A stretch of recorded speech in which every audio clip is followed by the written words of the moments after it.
Friends, am I correct? So we have midwives from all over the country and policymakers.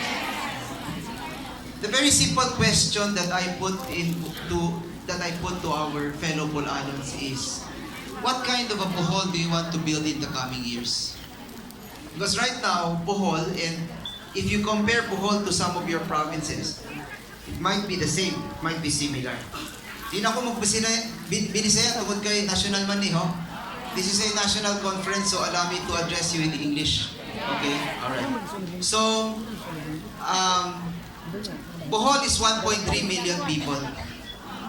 Okay? We are 1.3 million people, and we are basically a tourism and agricultural economy.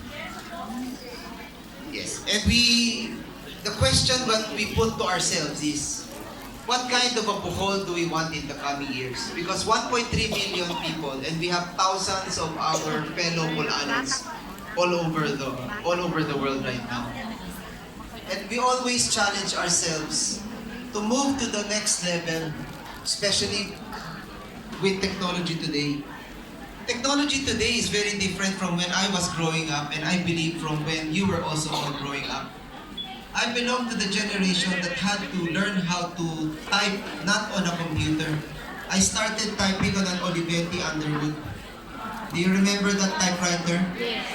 Pinsan din ang nagsugod sa mga Olivetti typewriter or ana. I started typing on that. I usually ask, do you know the meaning of the words party line? Does anybody, I can gauge your age by just asking that. Who knows the meaning of the words party line? Party line. Party line? And then I can tell your age. I can tell your age. For those who do not know the meaning of the words party line, there was a time in the Philippines that we did not have cell phones. Oo nga kinahanglan, we have to share. My daughter who is here, Alexandra, does not know the meaning of the word party line until I had to tell her. My wife is also here, Carol. Carol and my daughter, Alexandra. They're here with us. Thank you very much. As explaining to my daughter, today, it's very simple for you. You have a cell phone. When you do research, you can even cut and paste. Google ra ka. Right? But in my time, if you wanted to submit a paper, you had to go to the library. You had to research. You have to line up. You have to line up and then use the reference material. When you want to call, sometimes, when you lift the phone, there's somebody talking on your phone. Yes. Then you have to say, party line, please. Makigamit naman ng telepono. Hinahanap ko yung asawa ko. Pwede tawagan ko yung anak ko, hindi pa umuwi. That's a party line. That's my generation. But today, their generation is very different. Their generation, they can reach any part of the world. You can talk to somebody in Hong Kong right now. You can talk to somebody in Iceland right now. You can talk to somebody in Norway right now. Yes. And that's why we challenge our Bolanon brothers and sisters. What kind of a Bohol do you want to build in the coming years with this kind of technology?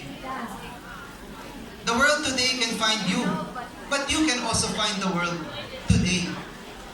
Mao nga ang challenge para kanatong tanan, ang challenge for all of us in Bohol and for all over in the Philippines is to build a smarter workforce. We have to build a smarter workforce. And a smarter workforce is very critical for all of us because a smarter workforce is more flexible.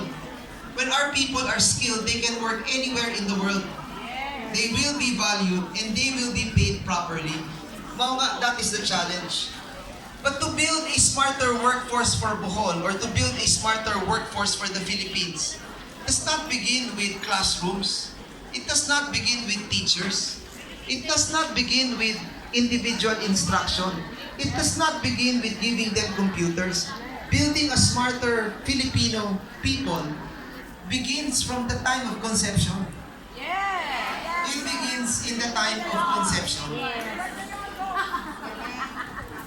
Mao nga, that's why I said, it's very important to make you understand all of this and how important your work is. Your work is very critical.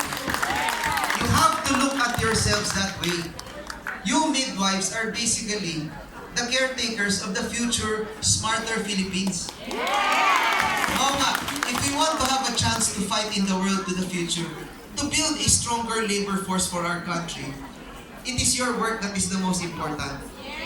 I realized this when I was Secretary of Agriculture. When I was Secretary of Agriculture, I was reviewing all the importations that we make as a country. Of course, I have to look at the entire food production and the food situation in the Philippines. And I noticed that we were importing about 400, no. We were importing 800,000 metric tons of dairy products into the Philippines. And a big chunk of our importations are mammary type, dairy type of food, nutritional type of dairy food. And that's why I was telling myself, what has happened to the Filipina, the lactating mothers of the Philippines?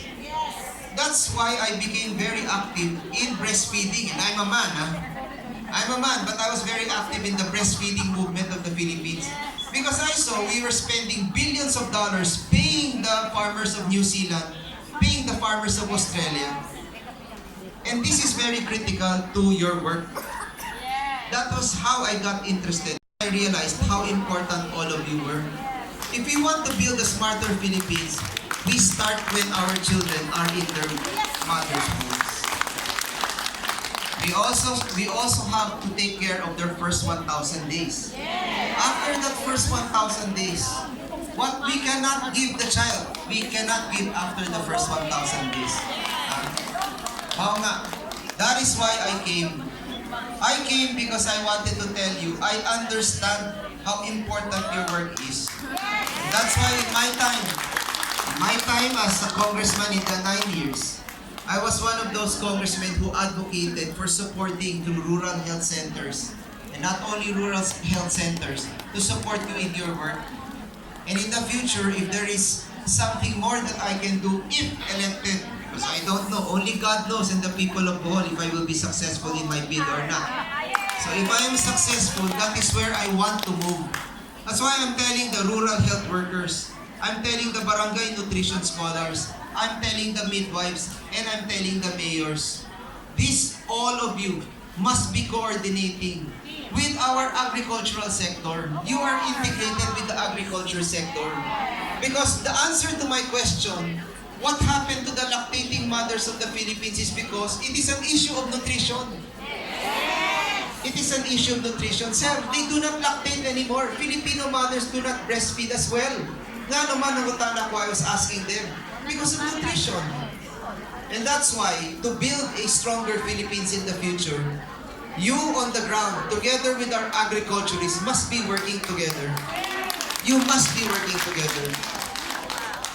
And that's why, something that I think all of you can bring up to our national policy makers is to give your proposals and suggestions on how to tighten the link between your work and the work of our agriculturists.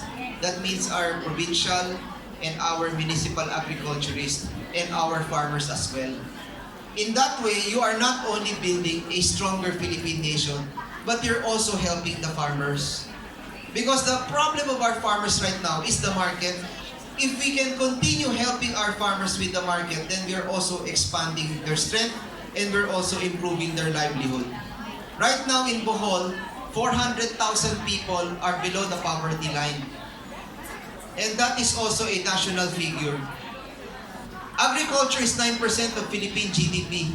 But most of the people who are employed in the country are in agriculture. But most of our farmers remain poor.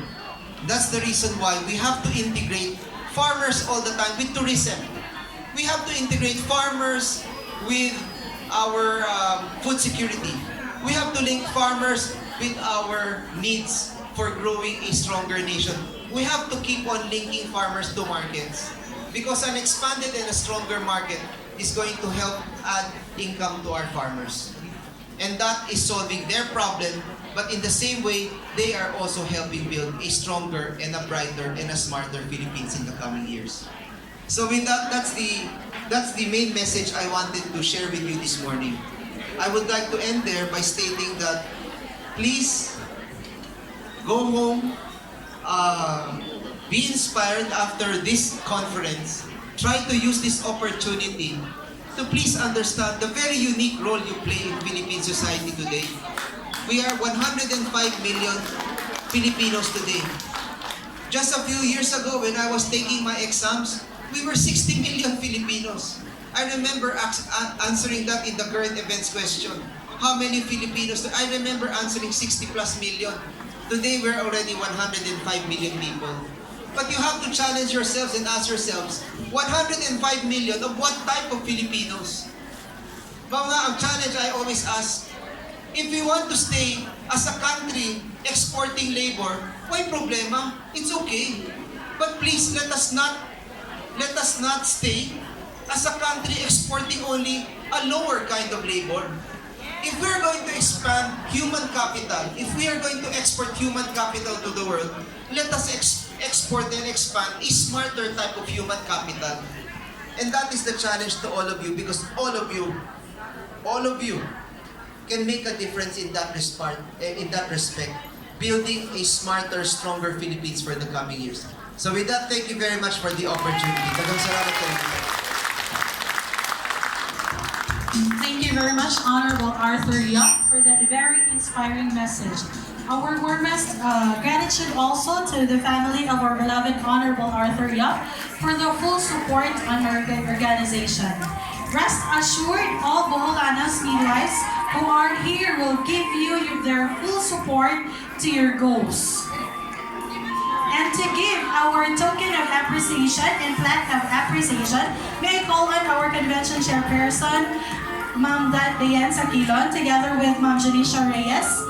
I would like also to invite Ma'am Patricia Gomez as well as Ma'am Azon Paras to give our token